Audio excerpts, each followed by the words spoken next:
Good morning, believers.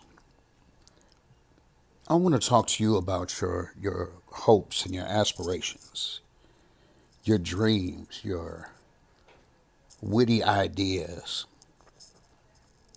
Those things that have you inspired, those things that have you up in the middle of the night writing down ideas and rehashing and writing them down again and tearing paper out of your notebook just to start writing again and has your mind astir with just different ideas of how to get things work, whether it be a ministry or whether it be a witty idea or invention, something that will help your job work a little bit better, something that will be a benefit to your family, whatever the case may be. You know your dreams. And I know it seems as though sometimes we get these ideas and we're really impassioned and emboldened by those ideas and we really feel as though God's really placed this on our heart to do this particular thing, to pursue this particular ministry or to do this particular work. And as we begin, as we begin, it seems like there's challenges and obstacles and setbacks. Things aren't quite working right. Maybe you don't have the manpower that you needed for it. Maybe you don't have the resources that you needed for it. Or maybe the idea didn't come together in actuality like you had it on paper. And you're wondering why. Any of those things. And so after struggling and struggling to get your idea off the ground, after putting in so much effort to do whatever it is that you feel like God has called you to do concerning this idea, then when it's all said and done, because you haven't been able to get it together or get it together in a timely fashion, or it doesn't seem like you'll be able to afford it, whatever the case may be, now you're sitting here in a veritable land of dry bones. These bones being every idea or thought process, any plan that you might have put together, thinking that it was going to work out. These things that you feel like God has put on your heart. And it's left you depressed and feeling oppressed because you're stuck in a situation where there's something you want to do, where something you feel like been led to do, but it's just not coming together. I want to talk to you because God, I believe, has a message for us today. And that message is simply this: can these bones live? Can these bones live? Can that idea be revitalized? Can that ministry be revamped and reorganized? Can this idea be resurrected from its currently dead state and get into a place where you can actually be working on it and it bears some good fruit? Can these bones really live? You see, it's no good when we have dreams and aspirations. We have hopes for things. We feel as though God has led us to something, but because of the fact that things haven't quite worked out right, we've somehow dropped the ball and we stopped pursuing them. We stopped working on them quite so hard because at the end of the day, we've tried and we tried and we tried and it just didn't seem to work out. So maybe I didn't hear God correctly, or maybe I didn't do it exactly as He told me to do it, or maybe it just didn't come together the way He wanted it to. But I just want to speak to you on today and let you know that just because that dream didn't come through when you first began to work on it, just because it didn't happen exactly as you planned, does not mean that that was a false dream or that was something that God didn't tell you really, and that was just your own mind. Perhaps there are still some things that God has called you to do, but it was just in the wrong timing, or maybe there are some circumstances that kind of changed the plan a little bit. Until you came out of some things. There's many things that could possibly set back your dreams and your hopes and everything else like that. But that does not mean that it's your job to give up on what God has already told you to do. But when we sit here in this veritable valley of dry bones concerning our hopes and our dreams and our aspirations, we have to know what to do in order to revitalize and to refurbish these ideas and cause them to come back into being. And Ezekiel 37 has the right idea for these things concerning how we can begin to really truly revitalize our dreams and our aspirations, to build our hopes up in a way that they can come together. And so we have to do what the Lord told Ezekiel to do. And what Ezekiel had to do is he had to prophesy to these bones. Now, this is the key. This is the key, because you have to learn what to expect. You have to know what to prophesy over your current situation, over whatever dreams and hopes you may have. You have to learn to prophesy, what to say, to prophesy over it. And so the Lord tells Ezekiel to prophesy over the bones and tell the bones to live, and that the Lord will put sinew on them, will put flesh on them, will cover them with skin, and will breathe life into them. Now, this is powerful, because that same formula is the same very thing, very same thing you want God to do to these dreams, to these hopes, to these aspirations, to these ideas. You want Him to put sinew on them. And if you want to know what sinew is, if you look at the body anatomy, the sinew is what holds the bones together. It's what keeps them attached one to another. So you want to have God to put that sinew on them, to band the idea together with the right resources, with the right people, with the right backing, everything that it needs to be able to function properly. And God can do that for you. And then you're going to need that flesh. You need that flesh on the idea. That flesh is what's going to give it bulk. It's what's going to give it size. It's what's going to help it to take shape. It's what's going to fortify your dreams and whatever it is that you're trying to do. Understand that without that flesh, there is no nourishment, and you can atrophy. So you want that to be what God does for you is put some meat on this idea, amen.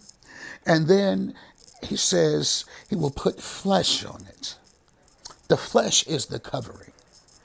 This is where the proper people looking after your idea comes into play. If it's a ministry, it's where your leaders step in and are able to help you to get your idea off the ground. It's where your job people are able to get behind your idea and be able to help you out with whatever you need to make it a reality. All of those things. You want them to put some flesh on the idea.